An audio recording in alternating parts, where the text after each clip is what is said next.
Bonjour à tous et bienvenue dans ce Morning Bull Live. Nous sommes le 31 mai 2024. Voilà, le mois de mai se termine et on a toujours les mêmes interrogations parce qu'on se demande toujours quand c'est qu'ils vont commencer à baisser les taux aux États-Unis. Alors on est plutôt certain qu'ils vont les baisser la semaine prochaine en Europe, donc ça c'est réglé, ça fait déjà une chose qu'on peut mettre de côté. Par contre, pour ce qui est des États-Unis, on se pose encore beaucoup de questions et puis c'est pas les chiffres qui ont été publiés hier, ni les interrogations qui arrivent sur le marché ces derniers temps qui nous aident à éclairer la voie. Donc on va le voir dans cette vidéo que pour l'instant on change d'avis comme de chemise et toutes les 24 heures on a une autre opinion sur quand est-ce que les taux vont enfin baisser. Mais c'est la grande question du moment. Alors en dehors de tout ça, il y a aussi plein de news sur les sociétés.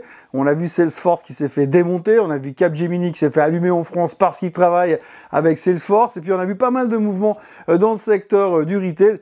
Mais on parle de tout ça juste après le générique.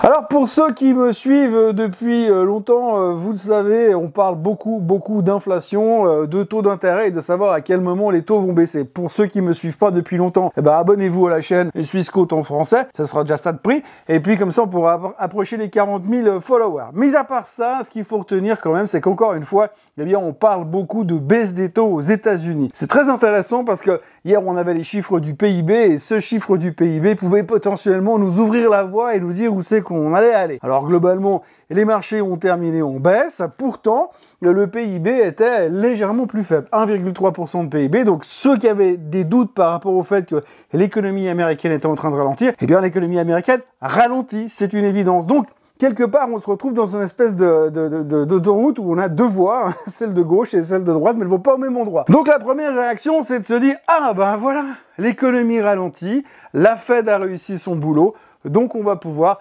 gentiment accepter cette baisse des taux qui va nous soulager et qui va surtout justifier ces 26% de hausse qu'on a fait sur le S&P 500 depuis le mois d'octobre. » Et l'autre voie, l'autre réflexion qu'on peut se faire sur ça, on va se dire « Ah oui, mais alors...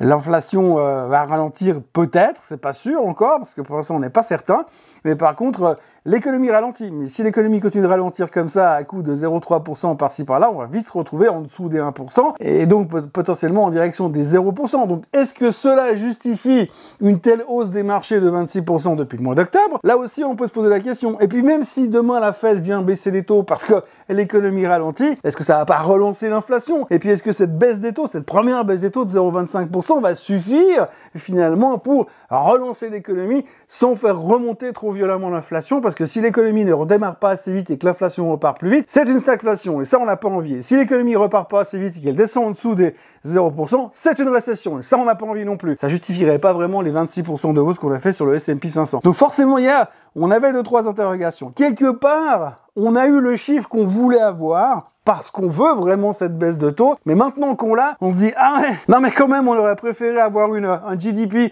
à 2,5 ou 3%, et en même temps, une inflation qui ralentit, ça aurait été quand même beaucoup plus agréable à vivre. » Pour l'instant, c'est pas ce qu'on est en train de vivre, et donc forcément, ça génère pas mal d'interrogations. Donc, journée de baisse aux États-Unis, le Dow Jones enquise à je ne sais plus combienième journée de baisse parce que c'est tout rouge depuis les 40 000, depuis qu'il a touché les 40 000, depuis que j'ai acheté une casquette Dow 40 000, ça fait que baisser. Je sais pas si c'est à cause de moi, mais en tous les cas, depuis là, ça n'arrête pas de baisser. Et puis hier soir, avec la baisse de Salesforce, qui est quand même un des gros morceaux du Dow Jones, forcément 20% de baisse sur le titre, bien ça pèse. Donc encore une fois, le Dow Jones en baisse, le S&P en baisse, le Nasdaq en baisse, le secteur technologique dans sa globalité en baisse, Nvidia en baisse. Si, je vous jure, hier Nvidia a baissé, c'est incroyable, c'est un scandale. Moi je suis pour qu'on lance une pétition, c'est pas normal que Nvidia baisse. Nvidia ne doit pas baisser, Nvidia doit devenir la plus grosse capitalisation boursière mondiale et Nvidia doit monter à 10 000 milliards de capitalisation boursière, sinon c'est pas drôle. Bon, évidemment j'ironise, mais enfin voilà. Hier on en était là, recul de la technologie, momentané bien sûr, parce que maintenant on a la porte ouverte en direction du PCE, et le PCE sera le juge de paix. Alors vous savez, là aussi, pour ceux qui me suivent depuis longtemps, que depuis le début de l'année d'avant même, ou celle d'avant, on vit de chiffres économiques en chiffres économiques, et on se dit, ouais, celui-là, quand on l'aura eu celui-ci, on saura vraiment où on va aller. C'est ce qu'on fait avec les non-farm payrolls tous les premiers vendredis du mois. C'est ce qu'on fait avec toutes les publications du CPI, même si certains membres de la Fed ont dit qu'ils s'en foutaient complètement du CPI. C'est ce qu'on fait à chaque publication du PCE et c'est ce qu'on fait à chaque publication qui est susceptible de nous donner l'indication qui va changer nos vies. Bref, à chaque fois, on se dit, cette fois, ce sera pas pareil parce que cette fois, ce sera différent et à chaque fois, c'est pareil. Bref, ce soir, PCE. Et ce sera les chiffres du PCE qui pourront nous dire si effectivement l'économie ralentit, donc c'est bien parce que l'inflation baisse, confirmé par le PCE, ce qui voudra dire que peut-être potentiellement on peut surveiller encore un petit peu et puis qu'on aura une baisse des taux tout soudain. En tous les cas, ce qu'il faut retenir, c'est que les chiffres d'hier ont déclenché un xème changement dans la réflexion des économistes et des prévisionnistes au niveau de la baisse des taux. Je vous refais pas le coup de ce qu'on prévoyait au début de l'année parce que je crois que c'est passé à autre chose. En tout cas, hier matin, quand j'étais au volant de la Rolls, eh bien, on me disait, oui, alors il y a quasiment plus aucune chance qu'on baisse les taux en septembre. Cette fois, c'est plutôt certain. Boum, chiffre du PIB américain hier qui sort à 1,3%. Bam, changement de côté. Oui, alors probablement qu'on remonte un petit peu la probabilité éventuelle de voir baisser les taux en septembre. Et si le PCE va dans le sens d'une inflation qui se calme, bam, là aussi, alors là, cette fois, c'est sûr, c'est 100% de chance de voir une baisse des taux en septembre. Et puis, en fonction des chiffres de la semaine prochaine, qui aura une non-farm payroll, suivant comment, eh ben, on se dira, ouais, peut-être que finalement, ce sera quand même décembre. En fait, on n'en sait rien. Ça fait depuis le début de l'année qu'on brasse de l'air dans tous les sens à faire des prévisions, qu'une voyante qui vous fait aussi le retour de l'être aimé et qui répare votre Renault Fuego à distance, eh bien, elle pourrait aussi faire des prévisions sur les taux d'intérêt pour l'instant, parce que finalement, ils a pas à dire n'importe quoi. Et surtout, tout et n'importe quoi pour dire les taux baisseront en septembre. Ah non, ils baisseront en décembre. Ah ben non, ils vont baisser en juin. Ah non, non, mais ça sera plutôt septembre. Ou alors, peut-être décembre. Ouais, je sais pas. Moi, je dirais bien qu'on baissera pas du tout les taux cette année. Ou alors, en septembre. Non, mais on a déjà dit septembre. Oui, mais peut-être ce sera décembre. Ou alors juin. En tout cas, on est plutôt sûr qu'avec le chiffre de cet après-midi, cette fois, on saura. En Europe, hier, on a rebondi un tout petit peu. Pas forcément de grandes raisons. C'est vraiment du titre individuel où on tapait dessus. Capgemini qui baissait, Dassault Systèmes qui baissait. Tout ça à cause du ralentissement du secteur software aux États-Unis à cause des résultats de Salesforce. Les indices remontaient quand même dans leur globalité. La France avait tapé plus ou moins un support autour des 7900, pas loin, donc ça rebondissait un petit peu là-dessus, mais on sent que c'est pas encore vraiment convaincu. La grande question qui reste toujours, c'est effectivement la BCE. La BCE, on sait qu'ils vont baisser les taux la semaine prochaine. Ça, c'est une certitude à 143%, sauf erreur, au dernier sondage. Et puis en plus, ce matin, il y a un article dans Bloomberg qui explique que là, statistiquement, d'après les derniers sondages, après avoir interrogé tous les experts en finance de la place financière, moi, je dois pas être un expert parce que personne m'a demandé mon avis, après avoir interrogé tous ces gens, eh bien, on a obtenu la certitude qu'on savait pas trop ce qui allait se passer. On avait plutôt la certitude qu'ils baissent la semaine prochaine, mais par contre, après, tout le monde s'attendait à une série de baisses des taux à chaque meeting de la BCE, et là, on est beaucoup moins sûr. Les économistes sont un peu revenus en arrière, backpedaling comme on dit, et puis ils attendent de voir, parce que tant qu'on sait pas, on peut pas dire n'importe quoi. Quand on sait un petit peu de trois trucs, on peut commencer à dire n'importe quoi, mais avant on dit pas n'importe quoi. Alors pour l'instant, on fait un backpedaling, on dit oui, on veut baisser le taux la semaine prochaine, puis après on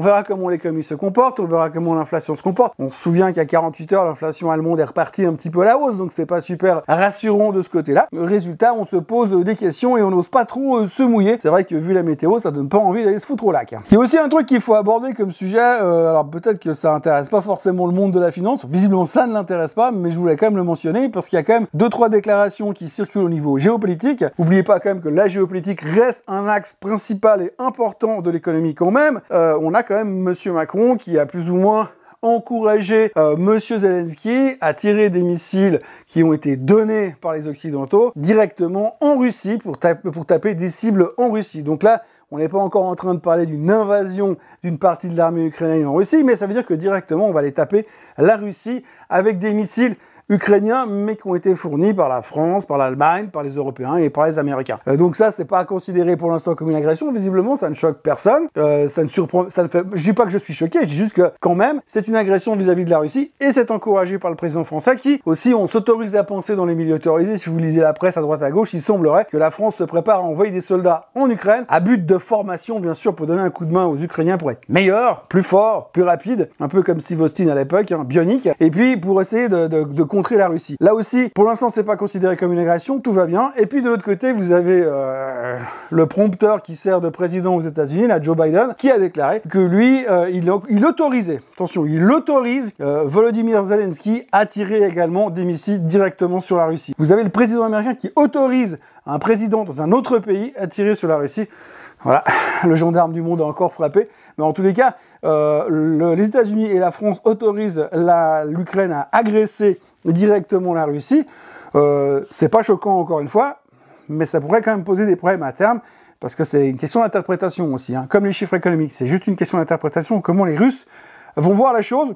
Donc ça, il faut quand même le garder dans un coin de la tête. Toujours au niveau géopolitique, ça n'a pas grande importance pour l'instant, mais Trump a été reconnu coupable des 34 chefs d'accusation dont on l'accusait récemment.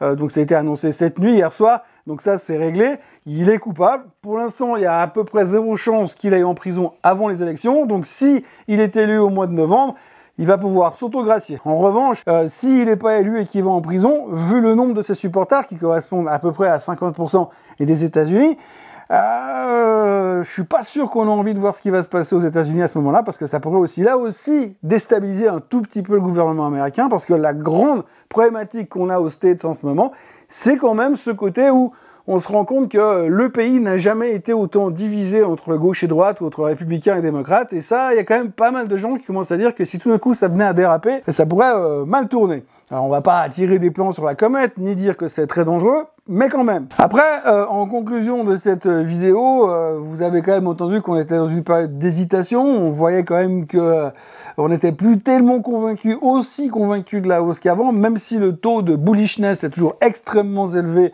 sur les marchés américains. On essaie de racheter dès qu'il y a une opportunité d'achat, mais on voit quand même qu'on atteint un petit peu nos limites. Et là, il y a eu un article qui a été publié hier par monsieur David Rosenberg, qui est un bear parmi les bears, mais dans le haut de la hiérarchie des bears. Et monsieur Rosenberg a déclaré hier que selon son analyse, eh bien aujourd'hui, on avait quand même pris 26% dans l'espoir de voir une baisse des taux, et en se basant sur une croissance des bénéfices de 6% en moyenne sur le S&P 500. 26% de hausse pour une croissance de 6% des bénéfices. Il y a quand même un gap entre deux, et il dit que c'est beaucoup trop gros l'écart, et que généralement ce genre d'écart entre la hausse des marchés et la croissance des bénéfices, eh bien se produit très rarement dans l'histoire, généralement 5% du temps. Et la dernière fois que ça s'est produit en 2000. Donc voilà, on fait A plus B, c'est trop cher, c'est monté trop vite pour les mauvaises raisons, et puis maintenant à côté de ça, vous rajoutez une couche de PIB qui ralentit, donc ça va pas aider la croissance des bénéfices, assez logiquement parlant, ça me semble logique,